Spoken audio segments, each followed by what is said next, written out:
Hello students, this is our fourth video in the International Relations UGC NET PYQ video series.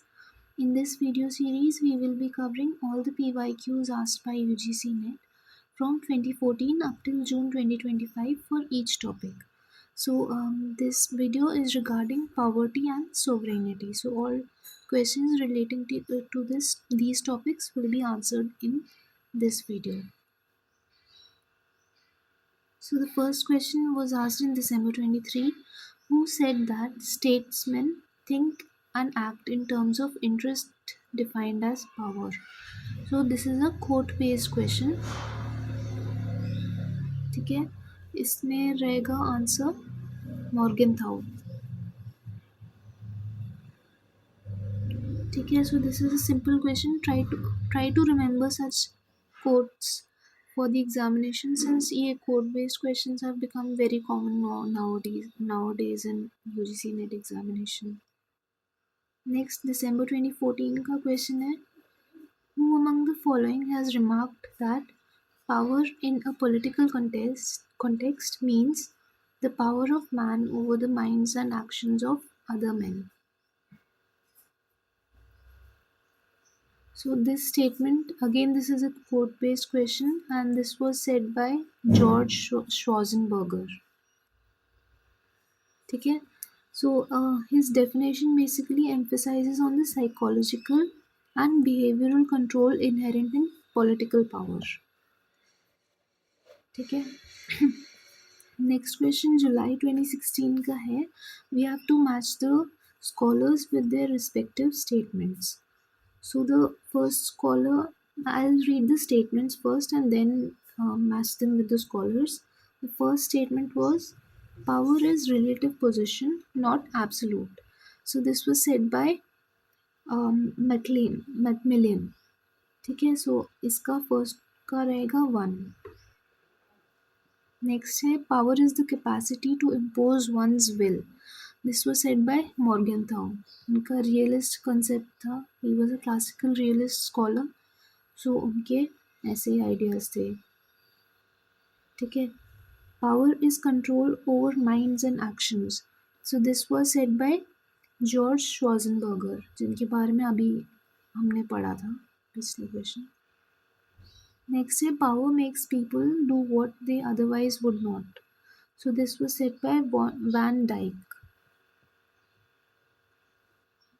ठीक है, next question जून 2015 का है. Bachrach and Baratz have mentioned the 3 classes of international relations to control the conduct of states. Which of the following are the 3 classes? तो उन्होंने they had given 3 classes of control, and I'll just tell you about those. According to them, the 3 classes of control were force, legitimacy, and influence. So according to them, the force, legitimacy, and influence are the key classes of relationships to control state conduct. ठीक है, तो according to this theory, the correct answer will be the fourth option. 2, 3 and 1 only. ये power relationship नहीं रहेगा. ठीक है, next question है जून 2015 का है. Which of the following is not a form of national power? So national power के बहुत सारे कैटेगरीज होते हैं. Military power is one category. Economic power is also a category. Psychological power is also a category. ठीक है, psychological power का असली में एक मिलिट्री पावर का ही एक ऑफशूट होता है. ठीक है, नेक्स्ट है सोशल पावर भी दिए. So social power is not a category of national power. So this will be the wrong option. Not a form पूछा है तो social power will be the answer. Next है जुलाई 2016 का क्वेश्चन है. Who is given credit to coin the term soft power? So this is a very simple question. The answer is Joseph Nye. ठीक है, next question है नवंबर 2017 का. Which of the following statements are true about soft power? So the first option is it is used by state actors, second है used by non-state actors and third है second phase of power. So all three are correct. देखो state actors भी use करते हैं soft power. For example जो हमारा IFS officers हैं they engage with different country के diplomats है ना, उनके diplomats से they either engage via dialogue etc. Some other methods also. So this is also a form of soft power. Then used by non-state actors, हाँ जो हमारा media है and lot of other things जो different हमारा culture है that also plays a major role in shaping the soft power. Then third is it is the second phase of power and this is also true.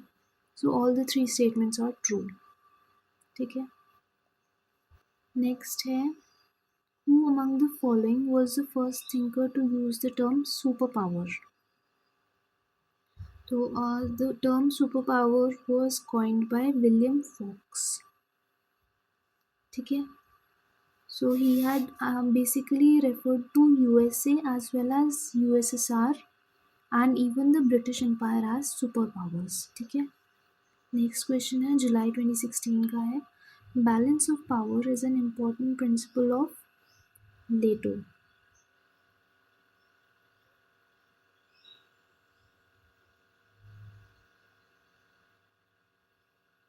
अच्छा, balance of power is an important principle of which of the following? ये this is a misprint, that is why I got confused. तो इसमें क्या क्या options हैं? Liberal thought, Marxist thought, traditional thought या realist thought. तो balance of power this is a very simple question. Realist thought का ही concept है, हमें पता है ना. इवन कलेक्टिव सिक्योरिटी लिबरलिज्म का कंसेप्ट होगा. Whereas balance of power is a concept of realist thought, school of thought. ठीक है. नेक्स्ट क्वेश्चन है जनवरी 2017 का है.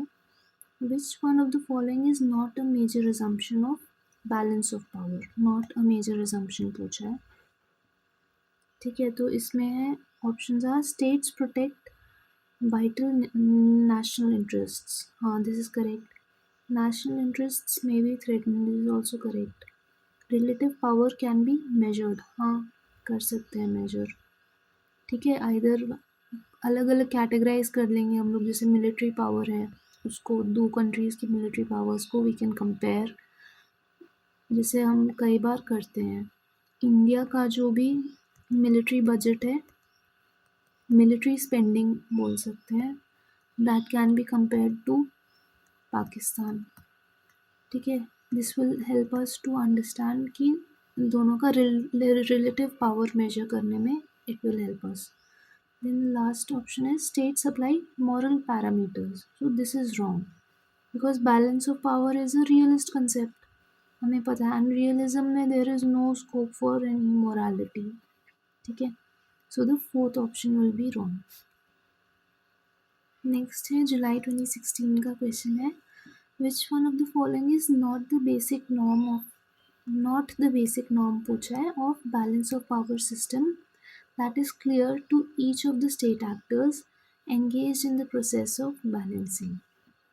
ठीक है, so the first option is any actor trying to assume dominance must be constrained. हाँ, ये this is a core characteristic of the balance of power system.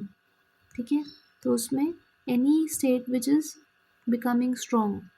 ठीक है, कोई भी कंट्री, दो कंट्रीज है इसमें से ये अगर स्ट्रॉन्ग हो रहा है तो they main focus of these countries will be to constrain its power. इस कंट्री ए के पावर को कम करने का इन लोगों का मेन एम हो जाएगा. नेक्स्ट है states want to increase their capabilities. This is also correct. ठीक है, थर्ड है negotiating is better than fighting. नहीं, this is not a characteristic of balance of power. Negotiating वगैरह लिबरलिज्म के कंसेप्ट में आता है. लिबरल थ्योरीज जो भी है ना, लिबरल इंटरनेशनल थ्योरीज, उसमें नेगोशिएशन आता है. नेक्स्ट है other states are viewed as potential enemies. This is also correct. Since balance of power is a realist concept, that is why Realism में every other country is seen as a threat. So this is the correct statement. So the answer for this will be the third option since that is not correct. Next question है January 2017 का है. The notion of balance of terror is related to which of the following? So I'll just read the options. First one is global terrorism.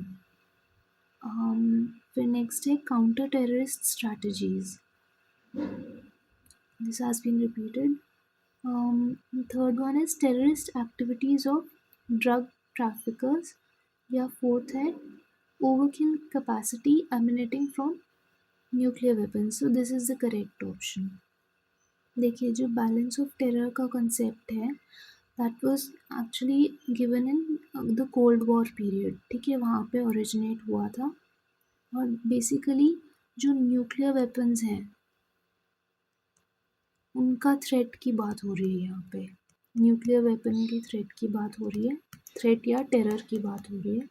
According to this theory since 2-3 countries मतलब जितने भी major countries हैं they have nuclear weapons, है ना, ये nuclear weapons हैं उनके पास में, तो दे will avoid any sort of conflict. तो ये जो भी कंट्री ए या कंट्री बी है they will avoid conflict because दोनों के पास में न्यूक्लियर वेपन्स हैं. Both of the countries will be rational actors according to this theory. दोनों रैशनल एक्टर्स रहेंगे और both of them will be scared कि अगर दूसरा कंट्री कहीं न्यूक्लियर वेपन ना यूज़ कर ले. ठीक है, because in case any country uses nuclear weapon तो usually there is the policy of mutually assured destruction. ठीक है, म्यूचुअली अश्योर्ड डिस्ट्रक्शन में क्या होता है कि एक बार किसी ने वहाँ पे न्यूक्लियर अटैक करा तो दूसरा भी पूरा अटैक कर देगा. So both of the countries and in fact बहुत सारे रीजन में, it is not limited to a country. ठीक है, तो बहुत सारे टेरिटरी में there will be mutually assured destruction due to the use of nuclear weapons. ठीक है, so balance of terror was indeed a concept relating to nuclear weapons. Terrorism से कुछ भी उसका नहीं था कनेक्शन. नेक्स्ट क्वेश्चन है जनवरी 2017 का है. Which one of the following is not the technique of balance of power? So the options are amassing of weapons, this is correct. ज़्यादा weapons लेके रखना, that is a technique of balance of power. Seizing of territory, this is also correct. ठीक है, territory बढ़ाएंगे तो automatically हमारे पास resources बढ़ जाएंगे. रिसोर्सेज बढ़ जाएंगे मतलब कि पैसे बढ़, मतलब economic resources will also rise. ठीक है, and these economic resources can be use for increasing the overall national power. ठीक है, नेक्स्ट है मेथड्स ऑफ परसुएजन. नहीं, this is not a concept, this is not a technique of balance of power. Method of persuasion ये सब liberal theories में use करते हैं.